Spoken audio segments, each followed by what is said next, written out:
మంచిర్యాలలో సింగరేణి ఎన్నికల హడావిడి నెలకొంది. సింగరేణి ఎన్నికల పోటీ చేస్తున్న సంఘాలు కార్మికులు వరాలు కురిపిస్తున్నాయి.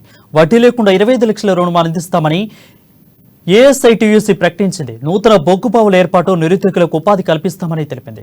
కార్మికుల సంక్షేమాన్ని టీజీపీకేఎస్ విస్మరించుకుందని అన్నారు. ఈ నెల 27న సింగరేణి ఎన్నికలు జరుగుతూ ఉండడంతో కార్మికులు ఓటు హక్కును వినియోగించుకున్నారు.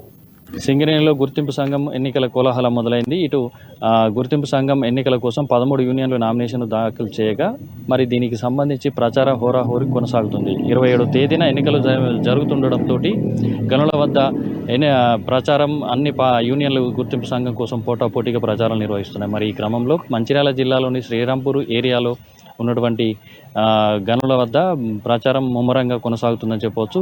కాంగ్రెస్ పార్టీ ఇటీవల జరిగినటువంటి అసెంబ్లీ ఎన్నికల్లో కాంగ్రెస్ పార్టీ ఘన విజయం సాధించి మరి కోల్బెల్ట్కు సంబంధించినటువంటి కోల్బెల్ట్కు అనుబంధంగా ఉన్నటువంటి నియోజకవర్గాల్లో భారీ మెజారిటీ తోటి కాంగ్రెస్ అభ్యర్థులు గెలుపొందారు. మరి ఈ క్రమంలో ఈ కోల్బెల్ట్లో ఈసారి ఎలాగైనా గుర్తింపు సంఘం గెలుపొందాలనేటువంటి దృఢ నిశ్చయంతో ఐఎన్టీసీ విస్తృత ప్రచారం నిర్వహిస్తుంది. దీనికి సంబంధించి మరి ప్రచార కార్యక్రమాలు ఏ విధంగా సాగుతున్నాయనే విషయాన్ని ప్రస్తుతం మనతో పాటు శ్రీరాంపూర్ ఏరియా ఉపాధ్యక్షుడు శంకరరావు గారు మనతో పాటు ఉన్నారు. మరి వారిని అడిగి తెలుసుకునే ప్రయత్నం చేద్దాం.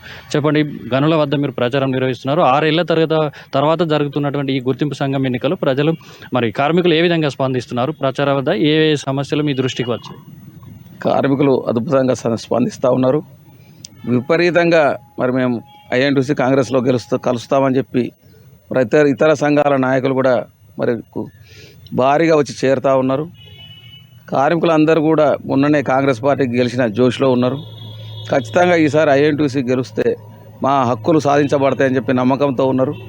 కాబట్టి మేము కూడా వారికి అందరినీ కూడా రిసీవ్ చేసుకొని పెద్ద ఎత్తున ఈ శ్రీరాంపూర్లో 9,000 పైచీలకు ఓట్లలో 7,000 సాధించాలని చెప్పి పట్టుదలతో కార్యకర్తలు నాయకులు అందరం కూడా పనిచేస్తూ ఉన్నాం.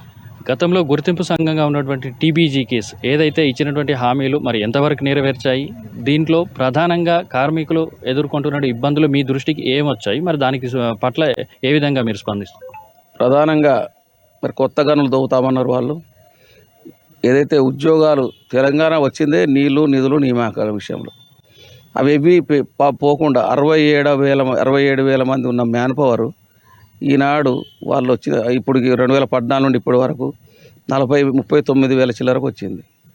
అంటే దగ్గర వాళ్ళు ఇచ్చినటువంటి బూటకపు కార్మిక నియామకాలు అయితేనేమి ఏవైతేనేమి ఒక 20,000 మంది కార్మికులు తగ్గిపోవడం జరిగింది. వాళ్ళు వచ్చింది ఏది 2014 గవర్నమెంట్ వచ్చిన తర్వాత. ఎన్నికలు కూడా గత 6 సంవత్సరాల నుంచి నిర్వహించకుండా సర్వేల ప్రకారంగా వారికి తప్పుడు అంటే గెలవమనే ఉద్దేశంతో 2 సంవత్సరాలు ఉన్న వాళ్ళ పీరియడ్ను 6 అధికార దర్పంతో మరి 6 సంవత్సరాలు దాన్ని పొడిగించుకుంటూ రావడం జరిగింది. మరి హైకోర్టు మొట్టికాయలు వేయడంతో గత నెల మరి ఎన్నికలు నిర్వహిస్తూ ఉన్నారు. అంతే తప్ప ఈ లోపల మరి ఎన్నికల కోడ్ వచ్చింది. మరి అప్పుడు వాళ్ళు ఓడిపోవడం జరిగింది. కాంగ్రెస్ పార్టీకి అధికారంలో రావడం జరిగింది. దాన్ని దృష్టిలో పెట్టుకొని కార్మికులందరూ కూడా ఏకపక్షంగా కాంగ్రెస్ పార్టీకి ఎట్లయితే ఓట్లేషన్లో మరి ఐఎన్టీసీని కూడా గెలిపించుకుంటామని భావన ఉంది. ఈ కొత్త గనుల విషయంలో నెరవేరలేదు. ఒకటి ఏదైతే మారుపేర్ల విషయంలో అవి కూడా నెరవేర్చలేదు. ఇంకా అనేక సూపర్ స్పెషాలిటీల హాస్పిటల్ కడతామన్నారు, అవి నెరవేర్చలేదు. ఇంకా కార్మికులకు అనేక మౌలిక సదుపాయాలు కల్పిస్తూ ఉన్నారు. మరి వాళ్ళకి ఇప్పుడు కూడా చెక్క పెట్టరు, లాకర్ లేని సౌకర్యంలో కార్మికులు మరి బీటెక్లు ఎంటెక్లు చదివిన కొత్త కార్మికులు ఈరోజు ఏదో చెక్క పెట్ట కింద కూర్చుంటూ ఉన్నారు. అక్కడ మౌలిక సదుపాయాలు లేవు. ఇన్ టైంలలో ప్రాబ్లం, మైన్ రైడింగ్ల విషయంలో, మైన్లలో గనులలో అనేక ఒత్తిడిలు తీసుకొచ్చి ఈ చర్లపల్లి జైలు ఏ విధంగా ఉంటుందో ఆ విధంగా గనులను తయారు చేసేది. ఇప్పుడు గేట్ లోపలికి పోయి ఏ విలేకరు కానీ, ఏ ప్రజలు కానీ, ఏ కార్మికులు కానీ సమస్యను తీసుకునే పరిస్థితి లేదు. గేట్ కాడనే వాచ్మెన్ ఆపేస్తారు. అక్కడ జిఎం కలవడు ఎవరిని. డైరెక్టర్ దగ్గరికి పోతే వస్తే రమ్మంటే రావాలా, లేకపోతే లోపలికి కూడా పోనీరు కనీసం.